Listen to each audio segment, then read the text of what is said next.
All right, so it's about time. Hi, everyone joining for this discussion on log cleanup. Basically, the point of this hangout and this blueprint is to make sure that we can look around on the various log sources that we have on a typical Ubuntu system and see what we really need to care about, what things should be cleaned up, and whether all the logs that we have really do make sense to the typical person or for a developer to trying to debug issues. Let's just take a quick health check of the Hangout itself.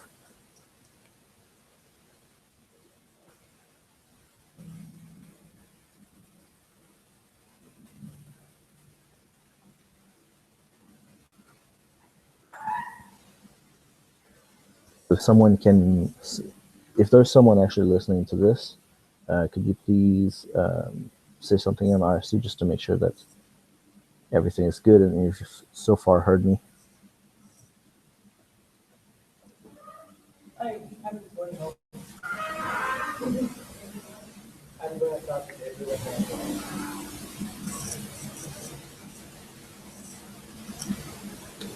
Awesome.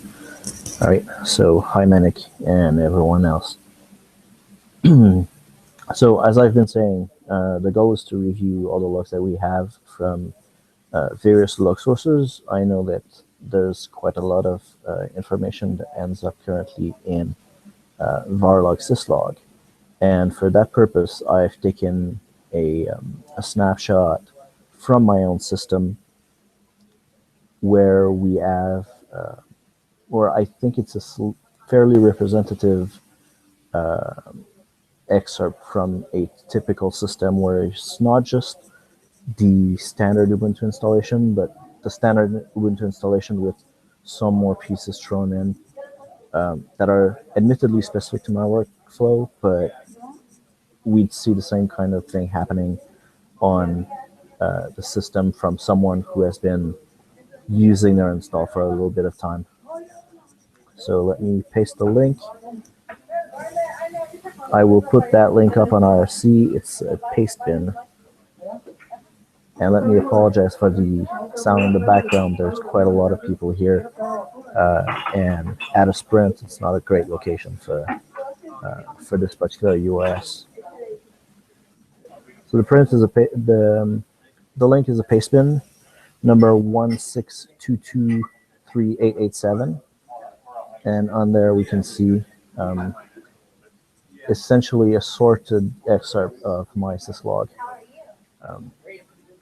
And if we go through this, I don't think we should spend the time to go through it line by line in this session, and rather identify some of the log sources that we need to review and some of the low-hanging fruit for things that require cleaning up. So for example, maybe I can even share the screen. It's going to be a bit of trouble. So if we take an example and scrolling down to, for instance, line 108 and on, we see that GNOME session is logging quite a lot to syslog. And this is basically coming from the fact that GNOME session started by the systemd session for the user. And to be clear, logging a lot by itself is not necessarily an issue.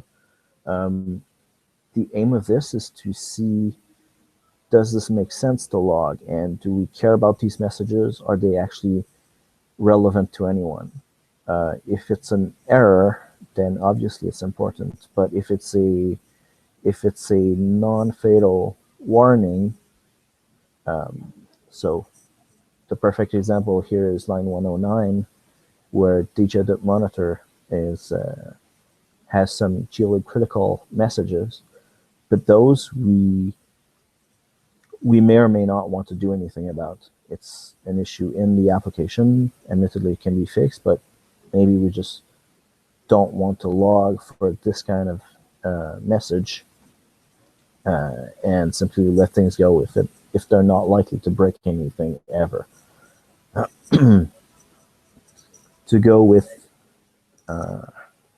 another example, if we scroll lower down in a paste bin to skip all the kernel messages, which aren't necessarily in scope for this, onto Network Manager, that's starting at line 680. So I'm personally familiar with Network Manager enough to know the meaning of most of these messages, but they're not necessarily useful to most people, and they're not always all that useful to a developer either.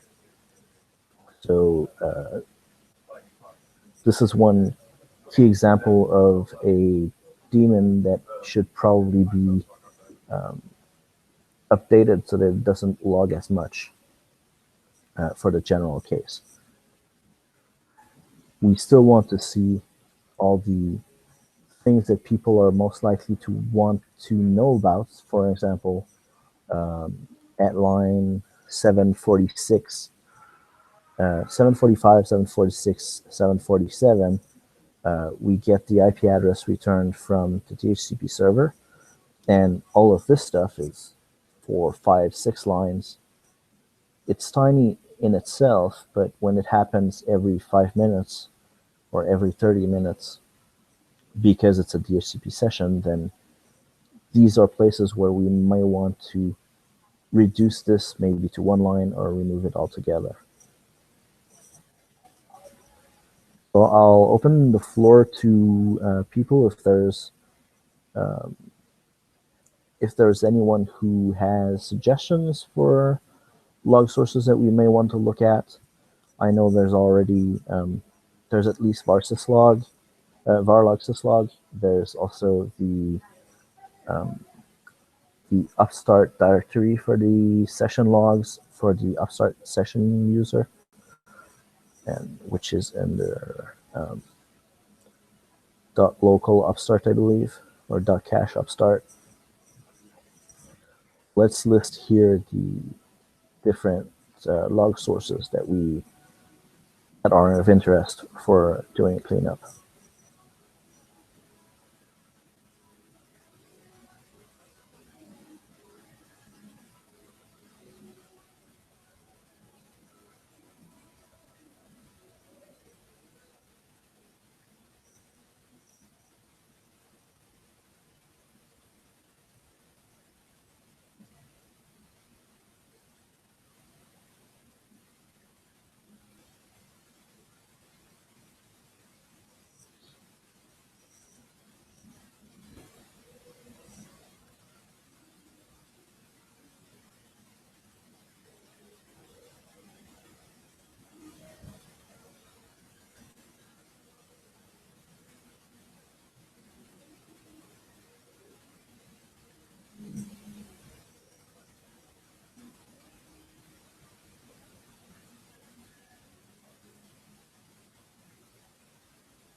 Any questions so far?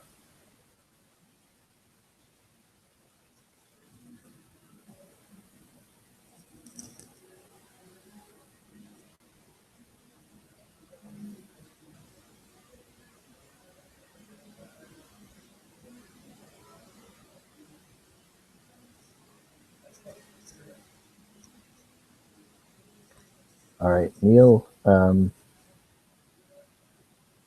it's a very interesting question.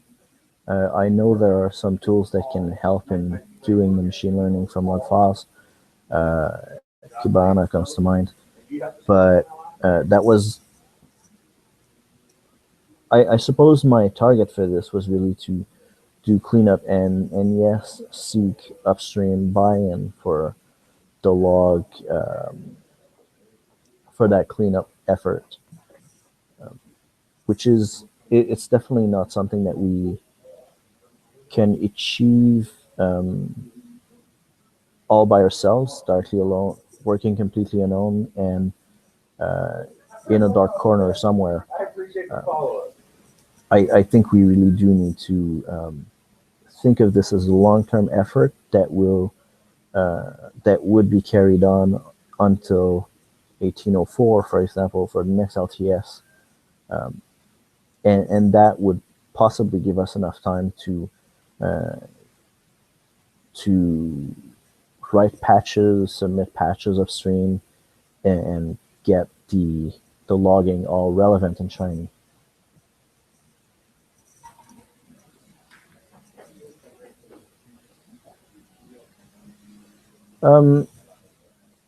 I guess for those who may not be on IRC, Neil MCB is saying that we can, to some degree, think of logs as a sort of API. They can be complicated to change, and there's always the risk of breaking monitoring tools because as you log stuff to syslog, every application is doing their own thing. They have some kind of format, but people tend to start relying on that kind of format to catch possible errors. And on the other end, I can also think of some examples where the logging has already changed and would break the naive approach to scanning syslog. So Network Manager, that's another good example. In Network Manager, we introduced a timestamp in the log message just after the Network Manager name, and that broke at some point the test infrastructure, which was looking at the logs just to make sure that things were actually, that Network Manager was getting started and that things were happening as they should for our testing for an upload. I'm not sure there is an easy solution to this in any kind of way. It's just some discussion that needs to happen with the upstreams, and we need to get to agree to what kind of information is good to have, what's, I guess, irrelevant to most people, while factoring in what's necessary for a developer to be able to debug issues when somebody files a bug report. So a good monitoring tool, admittedly, I'm kind of far from that whole discussion, to be honest. I haven't looked at that in a long, long while. Back when I was a sysadmin, we were only starting to use Splunk. I know there are some nice open source tools now.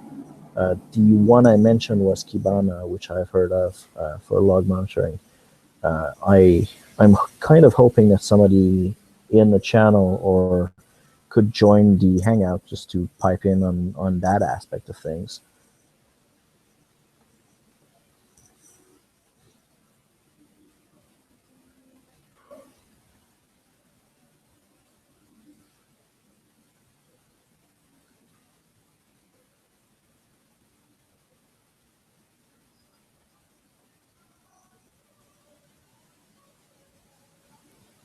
That's indeed one of the things that, if you look at it, if you look at logging from a sysadmin perspective, and you're dealing with servers, then the UI notification, querying the logs, that of course becomes far more important than if it's that if you're looking at it from an end user perspective, where you're running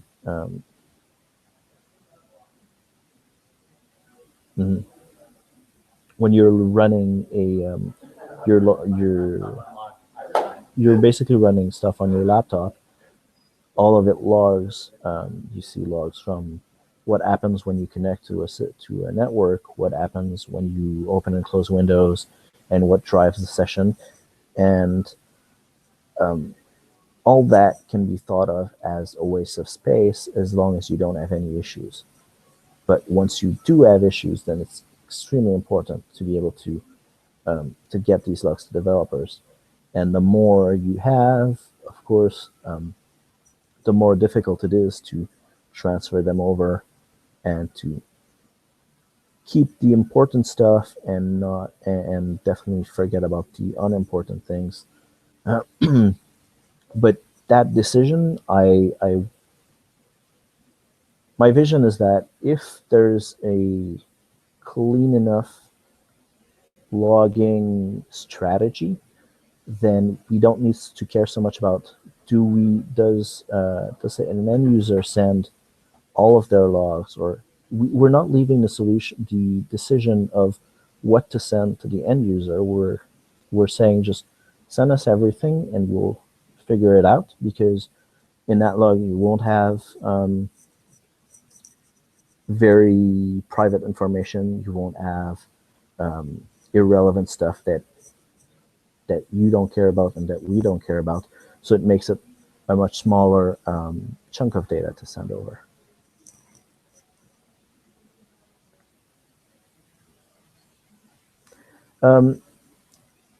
Sure, a typical desktop user probably isn't going to look at the log at all unless they kind of know their way around.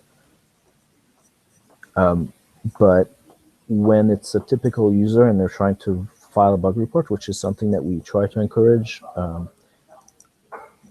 at least to give us a chance to fix the issues that are in Ubuntu,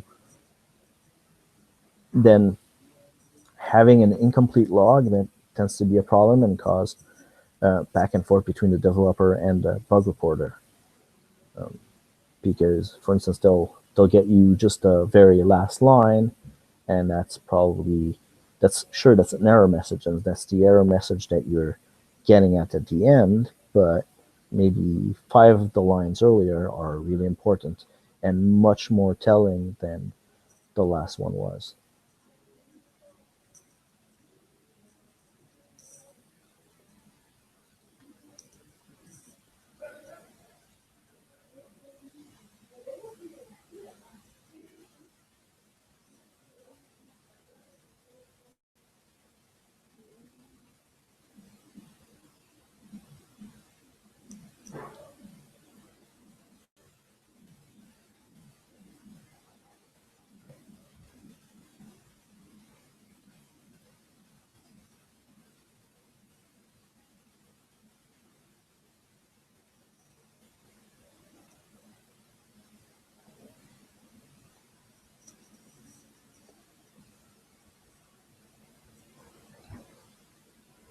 Right. That's exactly it. We want the relevant stuff, complete information, but I guess it really boils down to not requiring the user to make the decision what's relevant. They won't have to if all we ever show is the relevant stuff. Let's see. Is there anything else? I haven't really prepared a topic so much or an agenda for this session. Like I said, my vision for the next cycles to come would be for people to look at logs on their own machines and file bug reports against perhaps a project where we could start to gather all this information and all these bugs, or directly against the packages that are generating the spurious logs. So, for example, djdupe, which I listed earlier. That was line 109.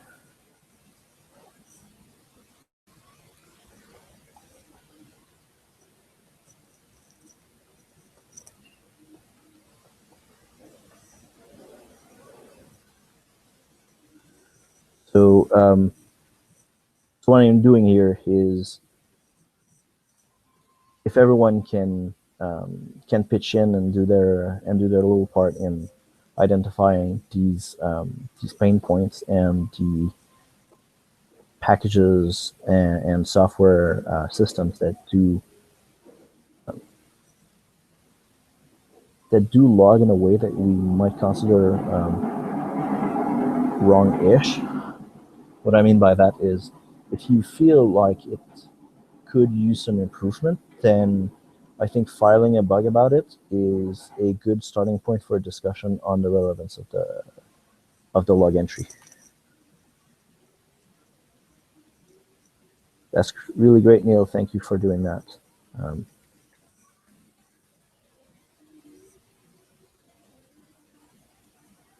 So Neil prepared an Etherpad entry at pad.ubuntu.com/EOS 16 EOS-1605-core-y-log-cleanup.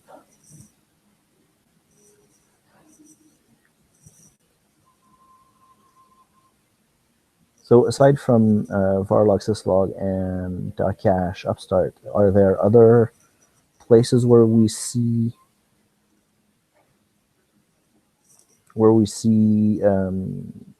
applications logging?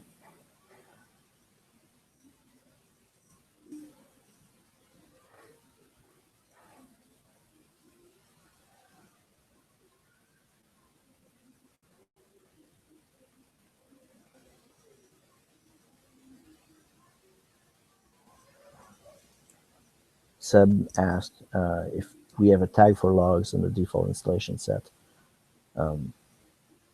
I think we might be able to use log cleanup as a tag.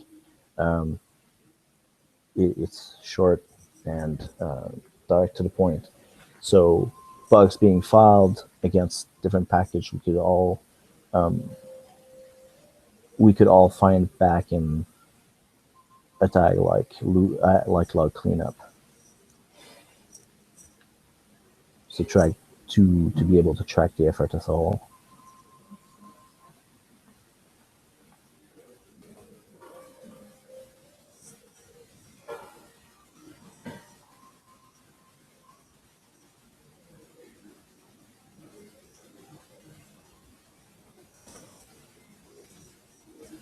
Awesome.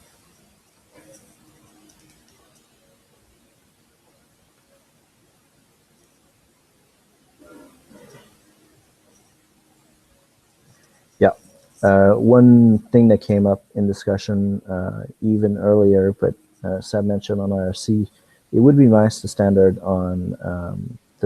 on journal D, which we now provide on 1604 at least, and on Wiley, which is the way where systemd will write any kind of log messages, and that's all handled by systemd. Of course, on a typical install right now, we still write varlog syslog because we still have our syslog being installed. And then we could try to get Upstart to use the journal, but at the same time, I know there is a session this week that aims to replace Upstart in the user session with systemd. So if we just do that, then things would log to the journal regardless.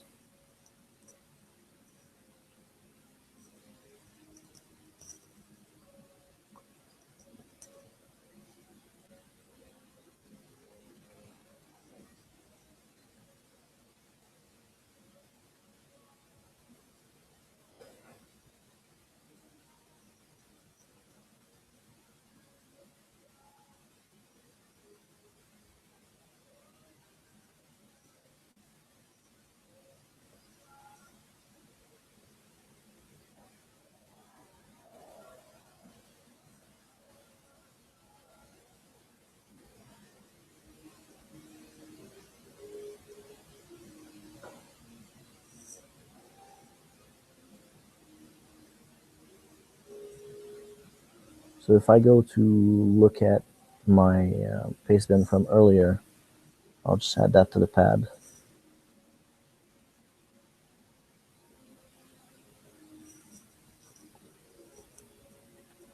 Oh, it's already there. All right. So listing some of the various easy targets right away. Let's see. We may not really want to know about all that Avahi daemon runs, especially since there was a question in the past whether Avahi daemon should really be running in a typical system, at least on the desktop side.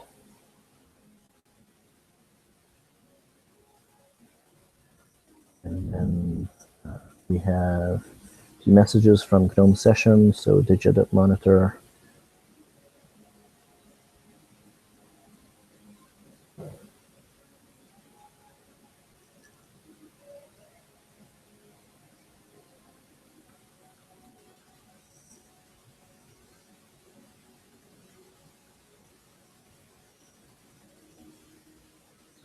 So open,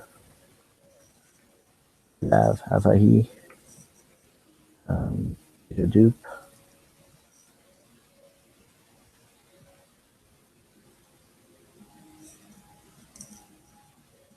I'm working from the pastebin directly. That NM applet, that's clearly a bug. I'm talking about line 120 here.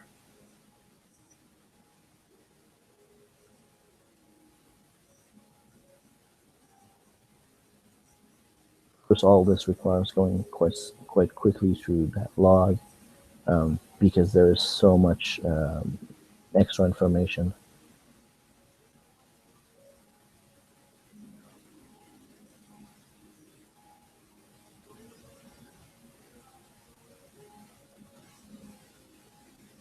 Manager.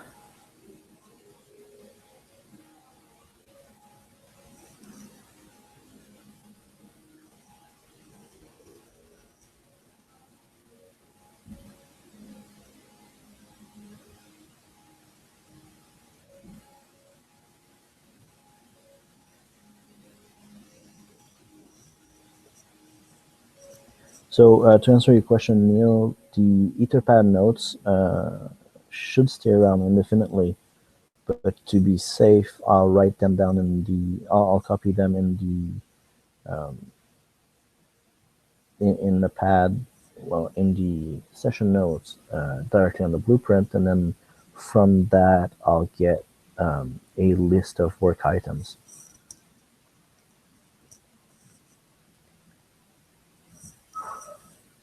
So keep going. Maybe EDS. I'm not sure. That would be line 815. And then I see at least GVFS, which looks like it's spewing out debug information. And that's definitely the kind of logging that we probably shouldn't have. To me, it feels like the debug information we really want to enable when we actually need it, and keep logging just the errors and what you need to be able to reproduce an error when there's one, and let the extra debug information go. Let's put this one down, GVFS. For what it's worth, GVFS, that was lines 850, for example.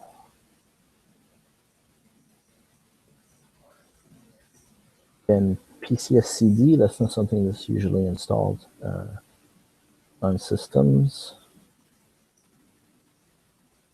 And that pretty much covers it in general.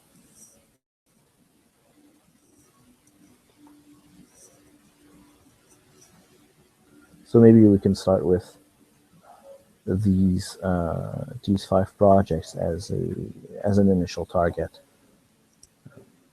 and as a let's say as a test to see how much traction we can get with the upstream developer teams on actually improving the logging situation for these.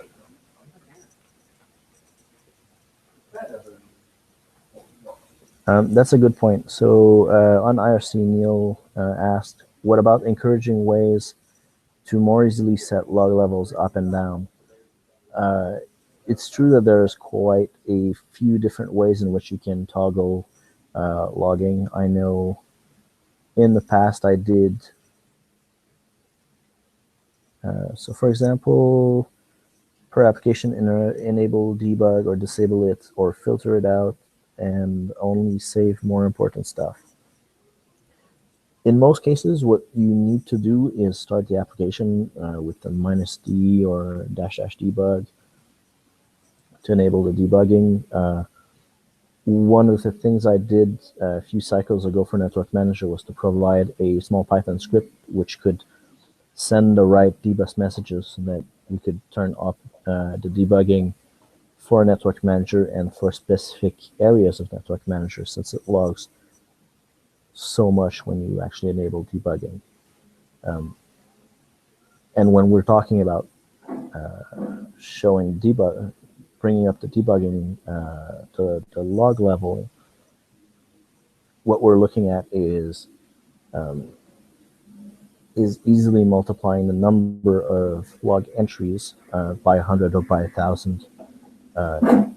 For example, trying to debug Wi-Fi means that you will see probably easily 100 lines every 2 minutes, maybe less, perhaps even every 30 seconds, just to show you the current state of the scan for Wi-Fi devices. So when I'm saying 100 lines, it's a conservative estimate because it depends on the number of wireless things in range. So in that case, you don't want to enable just everything. You want to enable just the things that you need. But yes, that would definitely be something to discuss with the Verisoft streams. If we need that extra debugging, then let's find a way to make it easy for users to bring that up and just long enough that they can reproduce the issue and then bring it back down so that they don't waste CPU cycles and slow down the application because it has to trace so much, or that they don't fill up their disk space just logging because they forgot to disable things.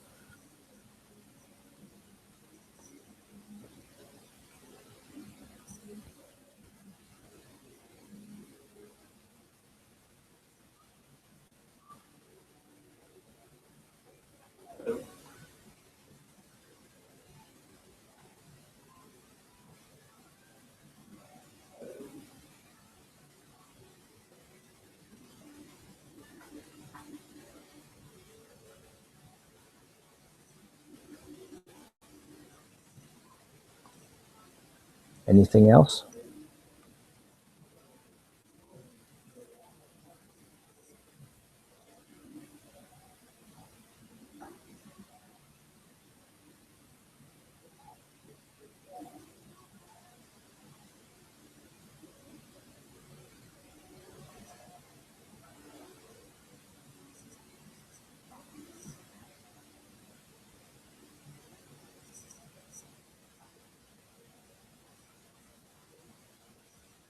Someone on the Etherpad, Wheelie Lupai. I'm not sure I'm saying your nickname properly, but is there anything you want to add either to the Etherpad or to IRC?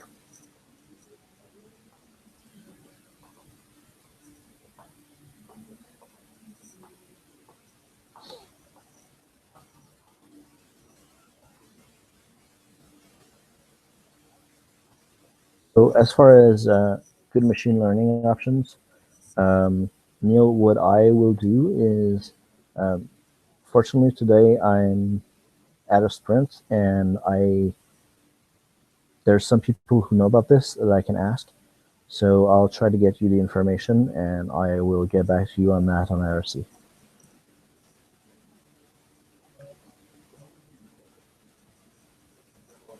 So if there's nothing else, we'll call this a short session. Those are my favorite. So thank you, everyone.